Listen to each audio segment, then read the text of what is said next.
Hi, പുതിയൊരു വീഡിയോയിലേക്ക് സ്വാഗതം. ഈ വീഡിയോ ഹൈറിച്ചിനെ കുറിച്ച് തന്നെയാണ്. അപ്പോൾ തോൽവി മന്ത്രിയുടെ കാര്യങ്ങളും പിന്നെ എന്താണ് സംഭവിക്കാൻ പോകുന്നത്, ഹൈറിച്ചിൽ എന്താണ് സംഭവിക്കാൻ പോകുന്നത് എന്നുള്ള കാര്യങ്ങളാണ് ഈ വീഡിയോയിലൂടെ പറയാൻ ആഗ്രഹിക്കുന്നത്. അപ്പോൾ നിങ്ങൾ എന്നെ എത്ര സസൂക്ഷ്മമാണ് പിന്നെ വാച്ച് ചെയ്യുന്നത്, ഞാൻ പറയുന്ന ഓരോ വാക്കുകളും, എൻ്റെ ഡ്രസ്സും എൻ്റെ കണ്ണടയും ഒക്കെ നിങ്ങൾ സസൂക്ഷ്മം വാച്ച് ചെയ്യാണ്. ഇന്നലെ ഒരാൾ എന്നോട് ഒരു മെസ്സേജ് അയച്ചതാണ്, ഹൈറിച്ചിലുള്ള ഒരാൾ തന്നെ. ബ്രോ, നിങ്ങൾക്ക് വേറെ ടീഷർട്ട് ഒന്നുമില്ലേ, ടീഷർട്ട് വാങ്ങാൻ പൈസ അയച്ചു തരണോ എന്നാണ് ചോദിച്ചത്. എന്തുമാത്രം സ്നേഹമാണ് ഇവർക്ക്. അപ്പോൾ അതുപോലെ തന്നെയാണ് എൻ്റെ ഈ കണ്ണടയുടെ കാര്യം. ഞാൻ കണ്ണട മാറ്റിയിരുന്നു, ഇത് മുന്നേ ഉപയോഗിക്കുന്ന കണ്ണടയാണ്.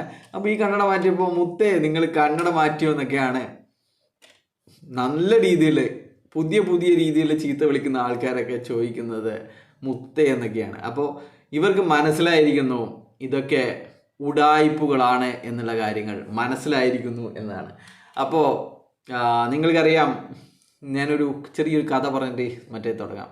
ഒരാൾ നാട്ടിൽ ഒരു ചിട്ടി കമ്പനി നടത്തി, ചിട്ടി കമ്പനി പൊളിഞ്ഞു.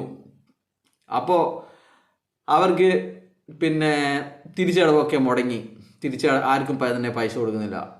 എന്നാൽ ചില ആൾക്കാർ വന്നിട്ട് ചീത്ത പറയുന്നു, അല്ലെങ്കിൽ ഭാര്യയുടെ മുമ്പിൽ വെച്ചിട്ട് ചീത്ത പറയുന്നു, അല്ലെങ്കിൽ ഭാര്യയെ പറ്റി മോശം പറയുന്നു. അങ്ങനെയൊക്കെ വന്നു കഴിഞ്ഞാൽ എന്ത് സംഭവിക്കും? എവിടുന്നെങ്കിലും കടം മേടിച്ചിട്ട്, അല്ലെങ്കിൽ ഭാര്യയുടെ കെട്ടുതാലി പണയം വെച്ചിട്ടാണെങ്കിലും അദ്ദേഹം ചിലപ്പോൾ ചിലരുടെ ഇത്തരം പ്രശ്നമാക്കുന്നവരുടെ പണം കൊടുക്കും. അവരുടെ കയ്യിൽ ചിലപ്പോൾ ഒന്നും ഉണ്ടാവില്ല. അവരൊക്കെ പണം പല രീതികളിൽ ചിലപ്പോൾ ചിലവാക്കി അവർക്ക് കൊടുക്കാൻ ഒന്നും തന്നെ ഉണ്ടാവില്ല. പക്ഷേങ്കിൽ അവർ എങ്ങനെയെങ്കിലും ഈ പ്രശ്നം ഉണ്ടാക്കുന്നവരുടെ പണം കൊടുക്കാൻ വേണ്ടി തയ്യാറാവും. അതുപോലെ തന്നെയാണ് നമ്മുടെ കമ്പനിയും ഹൈറിച്ചും ചെയ്യുന്നത്. അപ്പോൾ ഇവർക്ക് ഒരു ഗതിയുമില്ല, അക്കൗണ്ടുകളൊക്കെ ഫ്രീസാണ്, അക്കൗണ്ടിൽ പണമില്ല. എങ്കിലും ഇവർ മറ്റു പല രീതിയിലും കിണഞ്ഞ് പരിശ്രമിക്കുകയാണ് ഇവരുടെ പണം എങ്ങനെയെങ്കിലും കുറച്ചെങ്കിലും കൊടുത്ത് കേസുകളില്ലാതാവാൻ, മറ്റുള്ളവരുടെ വിശ്വാസങ്ങൾ നേടിയെടുക്കാൻ വേണ്ടിയിട്ട് ശ്രമിക്കുകയാണ്. ഒരു ദിവസമാണെങ്കിൽ ഒരു ദിവസം കടന്നു പോകട്ടെ എന്നാണ് ഇവർ ചിന്തിക്കുന്നത്. അതുകൊണ്ടാണ് അക്കൗണ്ടുകളൊക്കെ ഫ്രീസായിട്ടും ഇവർ മറ്റ് രീതിയിൽ പണം വാഗ്ദാനം ചെയ്യുന്നത്. അപ്പോൾ നമുക്ക് ഇതാണ് സത്യമെന്ന് ഒരുപാട് ആൾക്ക് മനസ്സിലായിട്ടുണ്ട്. അപ്പോൾ അതിനുള്ള കമൻറ്റുകൾ ഞാൻ കഴിഞ്ഞ വീഡിയോയിലൊക്കെ ഇട്ട കമൻ്റാണ്, അവരെവിടെന്നെങ്കിലും പണം എടുത്ത് കൊടുക്കട്ടെ, നിനക്കെന്തിനാണ് പ്രശ്നം, നിനക്കെന്തിനാണ് സൂക്കേട് എന്നൊക്കെയാണ് ചില ആൾക്കാർ പറയുന്നത്. അപ്പോൾ അവർക്കറിയാം അവർ മറ്റ് ഇടങ്ങളിൽ നിന്നാണ് പണം എടുക്കുന്നത് എന്നുള്ള ബോധ്യം ഈ വാങ്ങുന്നവർക്കുമുണ്ട്. ശരിയാണ്, നിങ്ങളുടെ പണമാണ്, അവർ അത് അനുഭവിക്കുമായിരുന്നു. അതിൽ നിന്ന് നിങ്ങൾക്ക് ചെറിയ സംഖ്യ നിങ്ങൾക്ക് തരാൻ അവർ തയ്യാറായിരിക്കുന്നു. അത് നിങ്ങളുടെ പണമാണ്. അപ്പോൾ അത് നിങ്ങൾ വാങ്ങുക തന്നെ വേണം. എല്ലാവരും തന്നെ വിഡ്രോ ഓപ്ഷൻ ഉപയോഗിക്കണമെന്ന് തന്നെയാണ് ഞാനും പറയുന്നത്. അപ്പോൾ എത്ര ദിവസം, എത്ര ആഴ്ച ഇവർ ഇത് തുടരുമെന്ന് നമുക്ക് നോക്കാം. അപ്പോൾ നമുക്കറിയാലോ, നമ്മുടെ HR നമ്മുടെ ഷോപ്പുകളൊക്കെ ഇപ്പോഴും പ്രവർത്തിക്കുകയാണ്. അപ്പോൾ അതിനിടയ്ക്ക് ഒരു കോൾ വന്നു. അപ്പോൾ അതുകൊണ്ട് തന്നെ ഇവർക്ക് പണം നൽകുന്നതിന്, ഷോപ്പുകൾ പ്രവർത്തിക്കുന്നത് കൊണ്ട് പണം നൽകാതിരിക്കാൻ ഇവർ പറയുന്ന കാര്യം എന്ന് പറയുന്നത് നമുക്കറിയാലോ, നമ്മുടെ ഷോപ്പുകളിൽ വിൽക്കുന്ന വിൽപ്പനയുടെ ലാഭത്തിൻ്റെ പകുതിയാണ് എടുത്തു തരുന്നതാണ്. ഒരു ഷോപ്പും ഇപ്പോൾ പൂട്ടിയിട്ടില്ല. ശരിയാണ്, ഒരു ഷോപ്പും പൂട്ടിയിട്ടില്ല. അപ്പോൾ ആ ഷോപ്പുകളൊക്കെ പ്രവർത്തിക്കുന്നത് കൊണ്ട് നിങ്ങൾക്ക് വരുമാനം കിട്ടിക്കൊണ്ടേയിരിക്കും, അല്ലേ? അതുകൊണ്ട് എത്ര ദിവസം ഇവർ ഈ ഷോപ്പുകളുടെ ലാഭത്തിൻ്റെ പകുതി എടുത്തിട്ട് നിങ്ങൾക്കൊക്കെ പേ ഔട്ട് തരുമെന്ന് നമുക്ക് നോക്കാം. എത്ര ദിവസമാണ്, ആഴ്ച പോലും പറയുന്നില്ല, എത്ര ദിവസം. അപ്പോൾ നമ്മുടെ ജിനൽ ജോസഫ് പറയുകയാണ് എല്ലാ അക്കൗണ്ടുകളും ഫ്രീസിങ് മാറ്റി എന്നാണ് ഇവൻ പറയുന്നത്. ഇന്ന് രാവിലത്തെ തൊഴിൽ മന്ത്രിയിൽ വന്നിട്ട് രാവിലെ തന്നെ ഇങ്ങനെ മാതിരി കളവ് പറയാൻ ഇവൻ എമ്മാതിരി മനുഷ്യനാണെന്നാണ് ഞാൻ വിചാരിക്കുന്നത്. എല്ലാ അക്കൗണ്ടുകളുടെയും ഫ്രീസിങ് മാറ്റി എന്നുള്ള കളവാണ് ഇവൻ പറയുന്നത്. ആ കേട്ടിരിക്കുന്നവർക്ക് എല്ലാവർക്കും അറിയാം ഫ്രീസിങ് മാറ്റിയിട്ടില്ല എന്ന്, അവർക്കൊക്കെ അറിയാം. പക്ഷെങ്കിൽ ആർക്കും തന്നെ ഒന്നും അങ്ങോട്ട് പറയാൻ പറ്റില്ല. കാരണം എന്താണ്? കമൻറ്റ് ബോക്സ് അടക്കം ഓഫാക്കിയിരിക്കുകയാണ്. പിന്നെ എങ്ങനെ ആൾക്കാർ എന്ത് പറയും? അപ്പോൾ അതുപോലെ തന്നെ പുതിയൊരു കണ്ടുപിടുത്തമാണ് 25,000 മുകളിൽ പേ ഔട്ട് കിട്ടുന്നവരൊക്കെ പണക്കാരാണ്. അതുകൊണ്ടാണ് 25,000 താഴെയുള്ള പേ ഔട്ട് കൊടുക്കാൻ വേണ്ടി കമ്പനി തയ്യാറായത്. പട്ടിണി പാവങ്ങൾക്ക് പൈസ കൊടുത്തില്ലെങ്കിലാണ് അവർ പ്രശ്നമാക്കുക. പണക്കാർക്ക് പൈസ കിട്ടിയില്ലെങ്കിലും അവർക്ക് പ്രശ്നമില്ല. ഇതൊക്കെ അവൻ പറഞ്ഞ കാര്യങ്ങളാണ്. അപ്പോൾ ബോട്ടം ലൈനിലുള്ള ആൾക്കാരുടെ വിഷമം തീർക്കാനാണ് കമ്പനി മുതലാളി ഇങ്ങനെ ചെയ്യുന്നത് എന്ന് പറഞ്ഞിരിക്കുകയാണ്. പിന്നെയുള്ളത്, ആരും തന്നെ ഈ വിഷമഘട്ടത്തിൽ ഓടി മാളത്തിൽ കയറി ഒളിക്കരുത്. എല്ലാവരും തന്നെ വർക്ക് ചെയ്യണം. ഒന്നും സംഭവിച്ചിട്ടില്ല എന്ന് ഉളുപ്പ് ചില ഇങ്ങനെ പറ്റിച്ച് ശീലമായി കഴിഞ്ഞാൽ പിന്നെ ഉളുപ്പൊന്നും ഉണ്ടാവില്ല. ഇങ്ങനെ ആര് വന്നു കഴിഞ്ഞാൽ നല്ല വെളുക്കെ ചിരിച്ചിട്ട് ഇങ്ങനെ നടക്കാൻ പറ്റും. അതുപോലെ ആരും തന്നെ ഇത് തട്ടിപ്പാണെന്ന് ലോകം തേച്ചു അറിഞ്ഞ സ്ഥിതിക്ക് നിങ്ങൾ ആരും തന്നെ പരിപാടി നിർത്തണ്ട. ഇതൊരു ശീലമാക്കണം. എന്നാൽ മാത്രമേ നമുക്ക് കോടിപതിയാകാൻ പറ്റുള്ളൂ. അല്ലാതെ ഒരു കുറ്റബോധം തോന്നി തുടങ്ങിക്കഴിഞ്ഞാൽ ഇതൊക്കെ നിർത്തും. എത്രയോ ആൾക്കാരാണ് ആ 800 രൂപയുടെ പുതപ്പ് വിൽപ്പന തന്നെ മണി ചെയിനാണെന്ന് മനസ്സിലാക്കിയിട്ട് നിർത്തിയത്. അപ്പോൾ ഒരു കഥ പറയാം. ഒരാൾ ആദ്യം ഒരു വീട്ടിൽ പോയിട്ട് അവിടുത്തെ കോഴിയെ കെട്ടിട്ട് ഒരു പ്രശ്നമില്ല, ആൾക്കാരൊന്നും പറയുന്നില്ല. ഇങ്ങനെ കള്ളം വന്നുവെന്നോ കട്ടുവെന്നോ ഒന്നും പറയുന്നില്ല. പിന്നെ ഇദ്ദേഹം വിചാരിച്ചു കോഴിയെ കെട്ടിട്ട് അവരൊന്നും പ്രശ്നമാക്കിയില്ല, ആരും അറിഞ്ഞിട്ടില്ല. അപ്പം പിന്നെ നമുക്ക് അവിടുത്തെ പശുവിനെ കട്ടാക്കാം, പശുവിനെ മോഷ്ടിക്കാമെന്ന് വിചാരിച്ചു. പശുവിനെ മോഷ്ടിച്ചിട്ടും ആരും ഒന്നും അറിഞ്ഞിട്ടില്ല, നാട്ടിലൊന്നും അറിഞ്ഞിട്ടില്ല. അവരെ പിന്നെ പശുവിനെ മോഷ്ടിച്ച കാര്യം ആരോടും പങ്കുവച്ചില്ല. പിന്നെയാണ് അയാൾ വിചാരിച്ചത് എന്നാൽ പിന്നെ ഇവരുടെ വീട്ടിൽ തന്നെ കയറിയിട്ട് അവിടെയുള്ള സ്വർണവും പണവുമൊക്കെ മോഷ്ടിച്ച കളിയാമെന്ന്. അതുപോലെയാണ് ഹൈറിച്ചിൻ്റെ കാര്യവും. ആദ്യം ഇവർ 800 രൂപയെടുത്ത് തട്ടിപ്പ് തുടങ്ങി. അപ്പോൾ ആരും തന്നെ പ്രതികരിച്ചില്ല. പിന്നെ ഇവർ 10,000 തുടങ്ങി.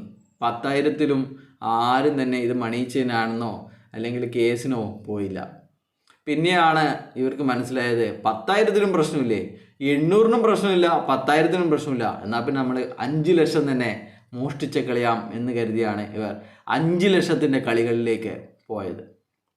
അതിനിടയ്ക്ക് എല്ലാവരും ക്രിപ്റ്റോ സ്കാം നടത്തുന്നുണ്ട്, എന്നാൽ പിന്നെ നമുക്കും ക്രിപ്റ്റോ സ്കാം നടത്തിക്കൂടെ എന്ന് കരുതി അതിലും പിടിച്ചവിട്ടി. അങ്ങനെയാണ് ഇവർ എല്ലാവരെയും പറ്റിച്ച്, ഒരുപാട് ആൾക്കാരെ പറ്റിച്ച് ഈ നിലയിൽ ആൾക്കാർക്ക് ഈ ഗതി ഉണ്ടാക്കി കൊടുത്തത്. അപ്പോൾ ഇവൻ പറയാണ് ഒന്നും സംഭവിച്ചിട്ടില്ല, ഞാനിപ്പോഴും പ്രവർത്തിക്കുന്നുണ്ട്, അതുപോലെ ആവണം നിങ്ങളും എന്നാണ്. എന്താണല്ലേ പല പിന്നെ ചെക്ക് കേസുകളിലും പിന്നെ വിസ കേസുകളിലും ഒക്കെ പെട്ട ഒരുത്തൻ്റെ വാക്ക് കേട്ട് നിങ്ങളും ഇറങ്ങി പുറപ്പെട്ട് കഴിഞ്ഞാൽ എന്താവും നിങ്ങളുടെ സ്ഥിതി എന്ന് നിങ്ങൾ ആലോചിക്കുക. അപ്പോൾ നിങ്ങൾ ആരും തന്നെ ഈ പ്രശ്നമൊക്കെ തീർന്നിട്ട് ഇനി ബിസിനസ്സിലേക്ക് കയറാമെന്ന് നിങ്ങൾ ആരും തന്നെ കരുതണ്ട. ഈ പ്രശ്നമൊന്നും തീരാൻ സാധ്യതയില്ല എന്നുള്ള ഹിൻറ്റും കൂടി ഇദ്ദേഹം കൊടുക്കുന്നുണ്ട്. എല്ലാം ശരിയായിട്ട് പുതുതായി തുടങ്ങാം എന്ന് നിങ്ങൾ ആരും കരുതണ്ട എന്നുള്ള കാര്യങ്ങൾ. എങ്ങനെ തുടങ്ങാൻ പറ്റും? ഒരു ഭാഗത്ത് ED ഉണ്ട്, ഒരു ഭാഗത്ത് GSTക്കാരുണ്ട്, ഒരു ഭാഗത്ത് ഇൻകം ടാക്സുകാരുണ്ട്, ഒരു ഭാഗത്ത് CBI ഉണ്ട്. അപ്പോൾ അമ്മാതിരി പൂട്ടിയിരിക്കുന്നത്. അപ്പോൾ അവിടെയാണ് കേസുകൾ ഒതുക്കി തീർക്കാൻ വേണ്ടിയിട്ട്, പുതിയ കേസുകളൊന്നും വരാതിരിക്കാൻ വേണ്ടി എവിടുന്നോ കടമെടുത്തിട്ട് അല്ലെങ്കിൽ മറ്റു കമ്പനികളിൽ നിന്ന് മറ്റ് ഇവരുടെ ലീഡർമാരുടെ 2 കോടി 3 കോടിയൊക്കെ സമാഹരിച്ച് വെച്ചിരിക്കുന്ന ലീഡർമാരുടെ കയ്യിൽ നിന്ന് ലക്ഷങ്ങൾ വായ്പ ചോദിച്ചിട്ട് ഇത്തരത്തിൽ പേയോട്ടിന് ശ്രമിക്കുന്നത്. അപ്പോൾ ഇന്നലെ GST കേസ് എല്ലാം തീർന്നു എന്നാണ് ജിനിൽ ജോസഫ് പറഞ്ഞിരുന്നത്. എന്നാൽ സത്യം എന്തെന്നാൽ GST കേസിൽ ജിനിൽ ജോസഫിനെ അടക്കം പ്രതിയാക്കി വെച്ചിരിക്കുകയാണ്. ഇന്നലെ ക്വസ്റ്റ്യൻ ചെയ്തിരിക്കുകയാണ്. അപ്പോൾ അവൻ ഈ കാര്യങ്ങൾ വിജയമന്ത്രിയിലൂടെ പറഞ്ഞത് വളരെ രസകരമായിട്ടാണ്. അപ്പോൾ അവിടെയുള്ള GSTയുടെ സൂപ്രണ്ട് അടക്കം വിജയമന്ത്രിയുടെ ഫാനാണെന്നും പിന്നെ അവരൊക്കെ ഹൈറിച്ചിൻ്റെ ആൾക്കാരാണ് എന്നൊക്കെയാണ് തട്ടിവിടുന്നത്. എന്തുകൊണ്ടാണ് എന്നാൽ പിന്നെ വിജയമന്ത്ര ഇപ്പോൾ യൂട്യൂബിൽ കൊടുക്കാത്തത്? ആൾക്കാർ കാണട്ടെ. ഇവൻ പറഞ്ഞ ഓരോ കാര്യങ്ങളും ഇവൻ തന്നെ പലതും സമ്മതിച്ചതാണ്. കഴിഞ്ഞ ദിവസം പറഞ്ഞതുപോലെ മണി ചെയിൻ ആണെന്ന് സമ്മതിച്ചിട്ടുണ്ട്. ഇത് ആൾക്കാരെടുക്കുന്ന ഫണ്ട് മേടിച്ചിട്ടാണ് നിങ്ങൾക്ക് കൊടുക്കുന്നതെന്ന് സമ്മതിച്ചിട്ടുണ്ട്. അങ്ങനെ പലതും ഇവൻ ആ ഒരു വീഡിയോയിലൂടെ പങ്കുവച്ചിട്ടുണ്ട്. അതുകൊണ്ടാണ് ശ്രീനാഥ് പ്രതാപനും കുരുവിളയും ഒക്കെ ഇവനോട് പറഞ്ഞത്, നിങ്ങൾ ഇത് നിർത്തണം, ഈ പരിപാടി നിർത്തണം, 6:20 വിജയമന്ത്ര നിർത്തണമെന്ന് ഇവനോട് പറഞ്ഞത് അതുകൊണ്ടാണ്. അപ്പോൾ നമുക്കറിയാം ഇത് എത്ര ദിവസം ഓടുമെന്ന് ഒരു ഗ്യാരണ്ടിയും ഇല്ലാത്ത വണ്ടിയാണെന്ന് നമുക്കൊക്കെ അറിയാം. അപ്പോൾ അവസാനം ഈ തോൽവി മന്ത്ര തീരാൻ സമയത്ത് ഇപ്പം പറയാണ് കമ്പനിയുടെ കയ്യിൽ 5 പൈസയില്ല, എല്ലാവരും പിന്നെ സീലിംഗ് അച്ചീവർ ആകണം, എല്ലാവരും 10,000 വീതം ഇന്ന് കളക്ട് ചെയ്യണം, എന്നിട്ട് കമ്പനിയിലേക്ക് അടക്കണം, എന്നാൽ മാത്രമേ നിങ്ങൾക്ക് പൈസ തരുകയുള്ളൂ എന്ന് പറഞ്ഞിരിക്കുകയാണ്. എന്തുമാത്രം ഉളുപ്പില്ലാതെയാണ് ഇവൻ ഇത് മണി ചെയിനാണെന്ന് എല്ലാവരോടും കൂടി പറയുന്നത്. ഇത് തന്നെയാണ് മണി ചെയിൻ. ആൾക്കാരുടെ കയ്യിൽ നിന്ന് പണം വാങ്ങി അത് മറ്റുള്ളവർക്ക് വീതിക്കുന്നതിനെയാണ് മണി ചെയിൻ എന്ന് പറയുന്നത്, അല്ലെങ്കിൽ മണി റൊട്ടേഷൻ ചെയ്യുന്നത് എന്ന് പറയുന്നത്.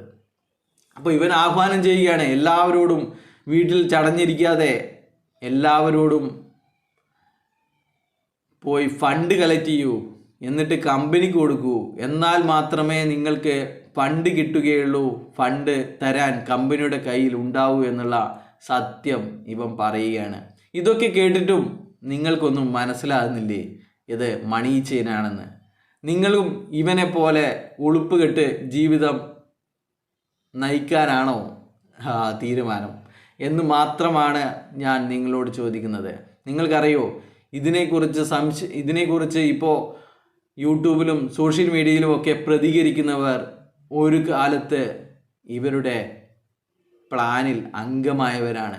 അവർക്ക് ബോധമുണ്ടായി ഇത് രണ്ടാളെ ചേർത്ത് അവർ 2 ആളെ ചേർത്ത് ഇങ്ങനെ പോകുന്ന ഒരു കണ്ണിയാണെന്ന്, ഇത് മണി ചെയിനാണെന്ന് അറിഞ്ഞപ്പോഴാണ് അവർ ഈ പരിപാടിയോട് tata bye bye goodbye ഒക്കെ പറഞ്ഞത്.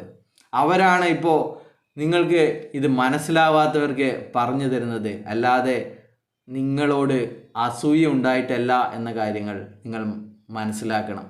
അപ്പോൾ കൂടുതലൊന്നും പറയാനില്ല. കൂടുതൽ വിവരങ്ങളുമായി അടുത്ത വീഡിയോയിൽ കാണാം. ബൈ.